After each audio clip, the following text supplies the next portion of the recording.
Jumpa lagi para sahabatku terkasih dimanapun berada.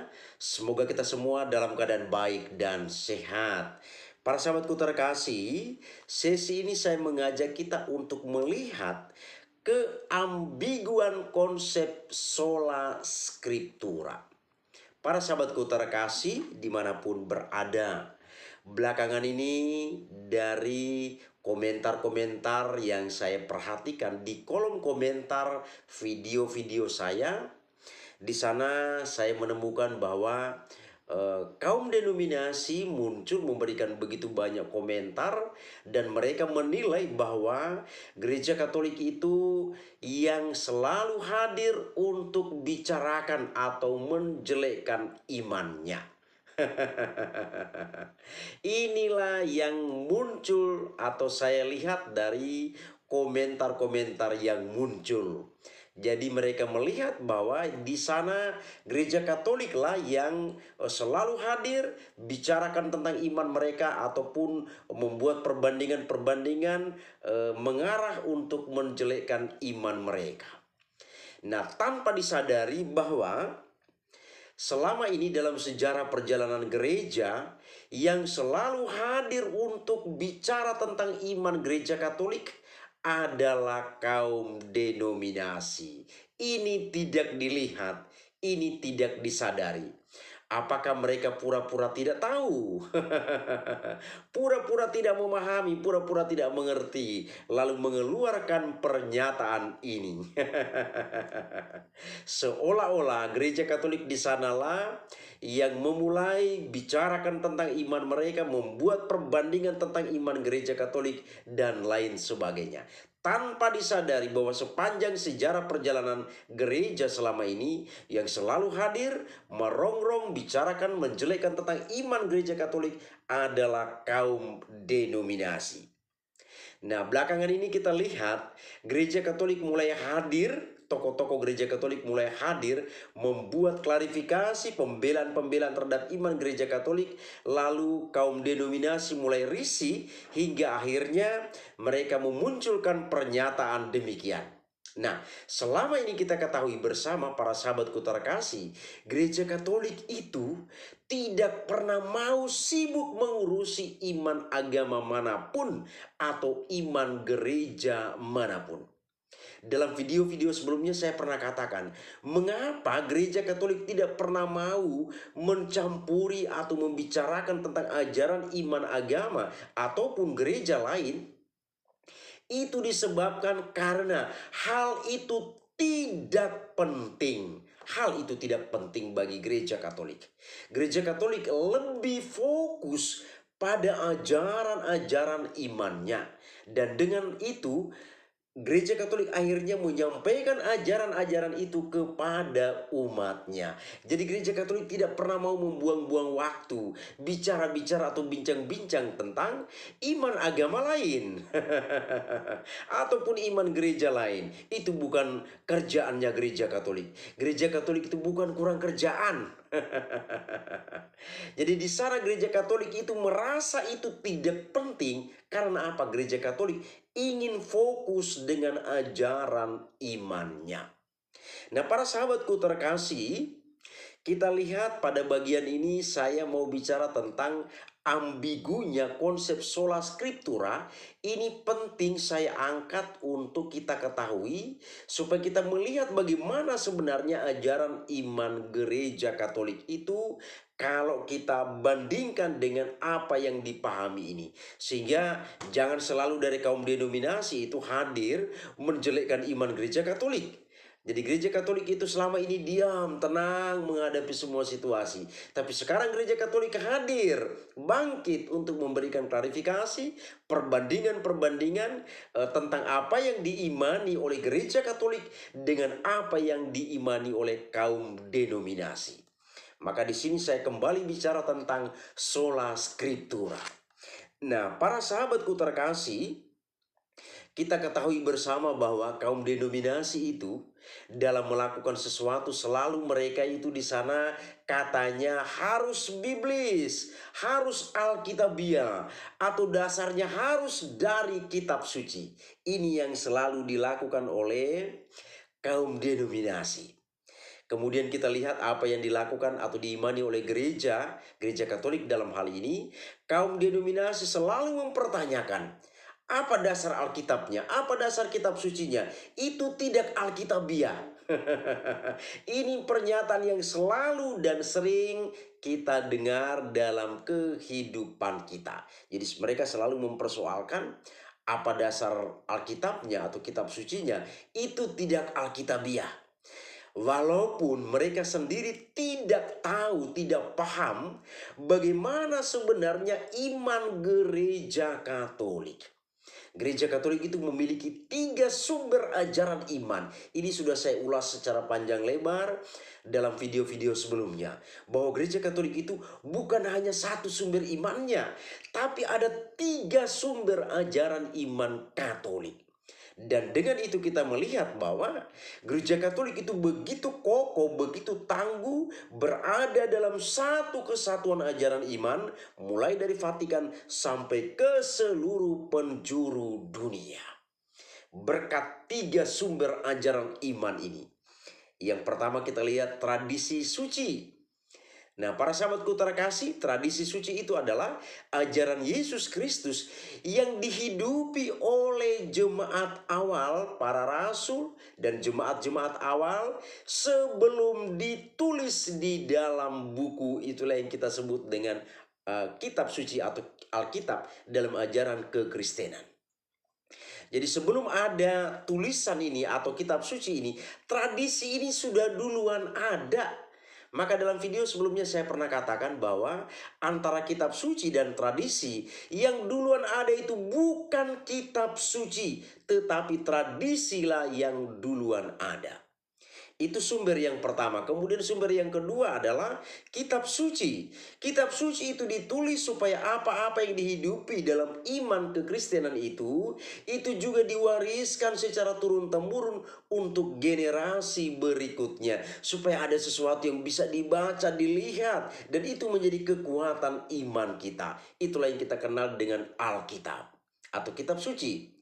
Dan sumber iman gereja Katolik yang ketiga adalah magisterium gereja. Kita ketahui bersama bahwa gereja Katolik mulai dari Vatikan sampai ke seluruh penjuru dunia tidak pernah berbeda-beda ajaran imannya. Ajaran iman mulai dari Vatikan sampai dengan ke seluruh penjuru dunia tetap berada di dalam satu kesatuan. Kenapa itu bisa terjadi? Karena ada yang menjaga dan menjamin ajaran iman itu. Itulah magisterium gereja.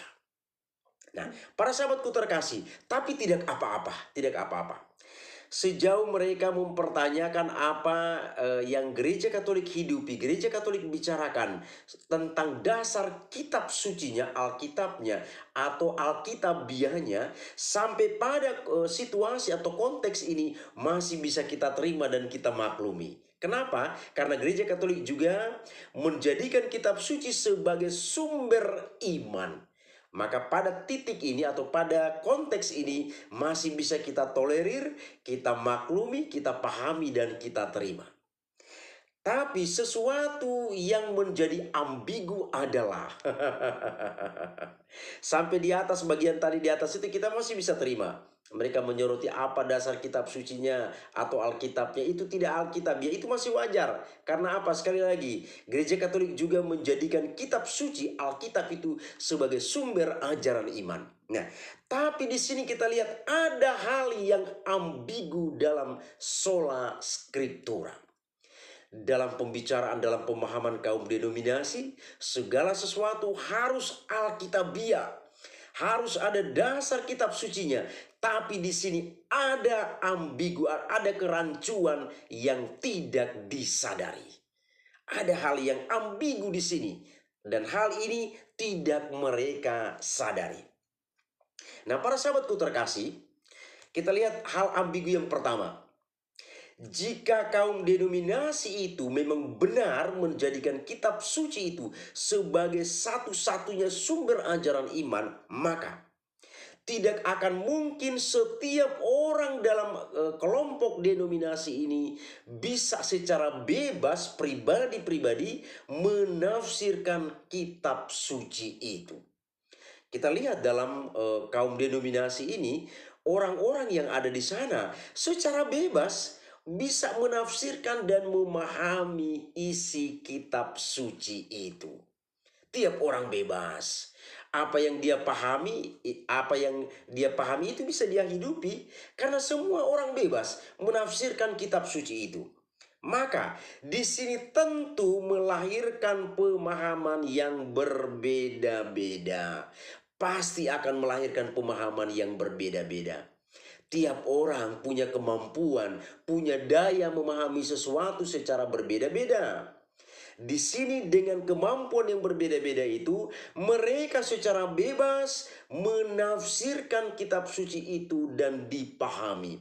Maka tentu saja di sana pasti terjadi berbagai macam perbedaan-perbedaan dalam hal pemahaman tentang isi kitab suci ini.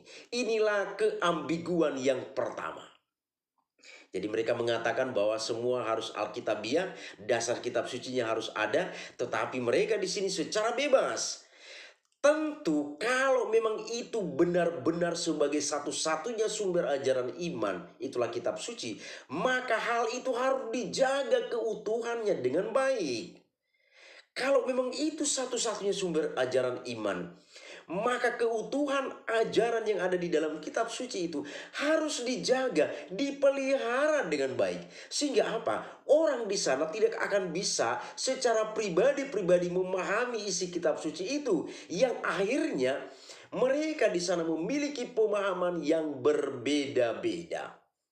Jadi disinilah ambigunya itu. Hal ambigu yang pertama ini letaknya.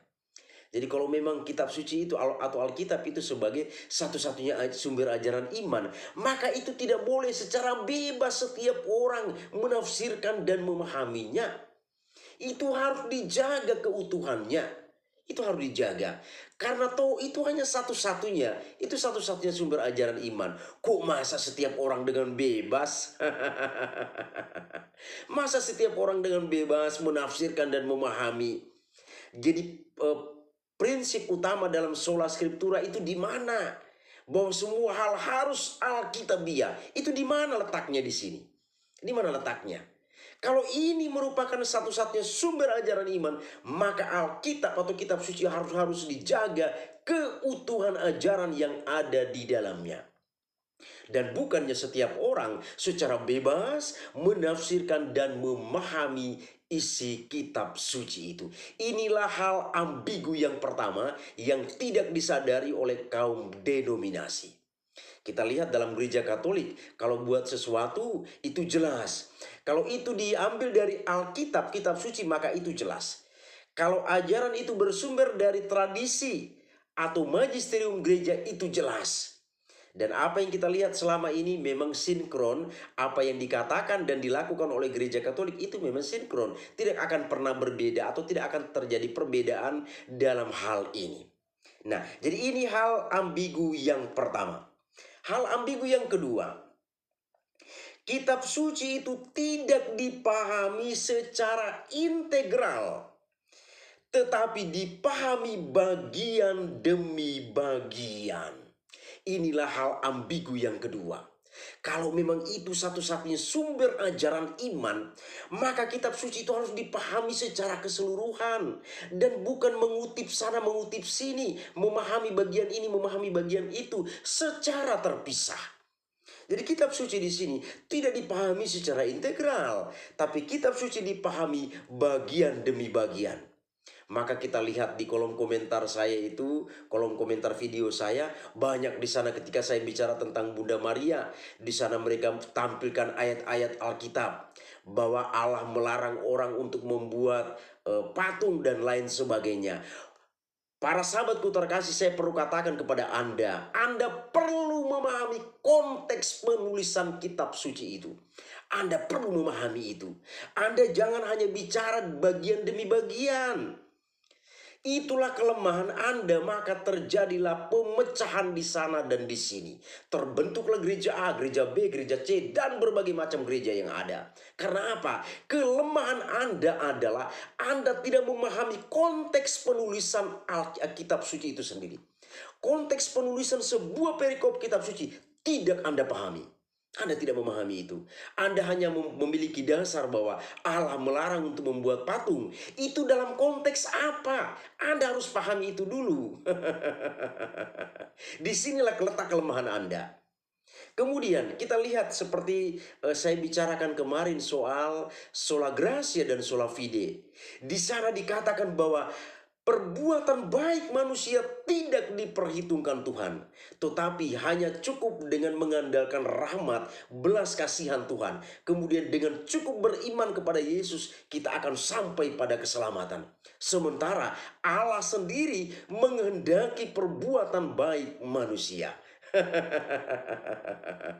Maka di sini saya katakan inilah kelemahan cara pandang. Inilah kelemahan cara pandang Anda. Anda itu tidak memahami konteksnya itu apa. Rasul Paulus bicara tentang hal itu. Konteksnya pada waktu itu apa? Apa konteksnya? Bukan dengan serta-merta. Sama seperti saya pernah tunjukkan salah satu ayat dalam Injil Matius. Yesus mengatakan, jangan kamu menyangka bahwa aku datang ke dunia membawa perdamaian, tetapi aku datang membawa pedang. Jika hal ini dengan serta-merta kita pahami, hanya satu ayat itu saja, maka akan terjadi kehancuran. Sama seperti apa yang Anda pahami, apa yang Anda imani.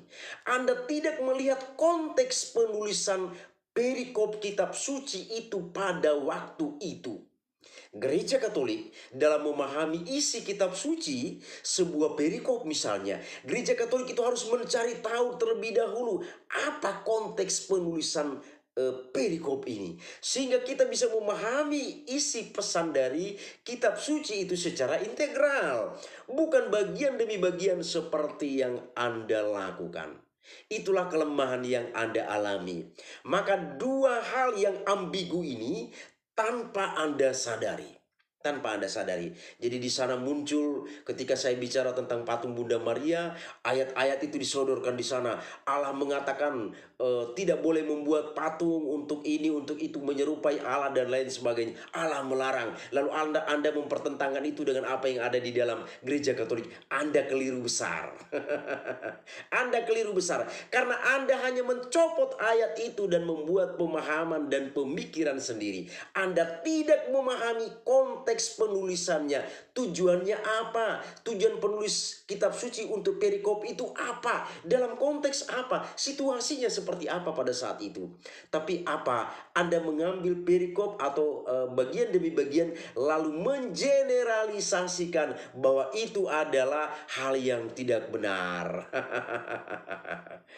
Para sahabatku terkasih dimanapun berada, kiranya ulasan ini semakin membantu kita. Kita sebagai umat beriman Katolik semakin teguh dengan iman kita. Dan mereka-mereka yang suka mengkritik, menghujat iman Gereja Katolik, semoga mereka sadar akan hal yang mereka lakukan itu. Terima kasih, Tuhan memberkati.